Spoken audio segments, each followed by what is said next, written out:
Ve věku 76 let zemřel v sobotu divadelní a filmový herec Karel Heřmánek. Na Facebooku divadla Bez zábradlí, které spolu se svou manželkou založil, to oznámila jeho rodina.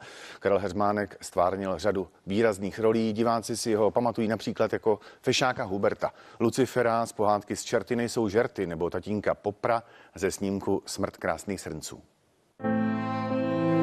Karel Heřmánek přišel na svět 2 roky po válce a po školních letech zamířil rovnou na vysněnou školu, na Brněnskou jamu. Chtěl se stát hercem, miloval divadlo a zasvětil mu celý svůj život. Krásné sváteční dopoledne vám. Prošel jevištěm slavného divadla Na provázku a společně s Jiřím Bartoškou a Pavlem Zedníčkem zavítal na pár let i do činoherního studia v Ústí nad Labem. Jeho dlouholetým domácím souborem se stali kolegové v divadle Na zábradlí.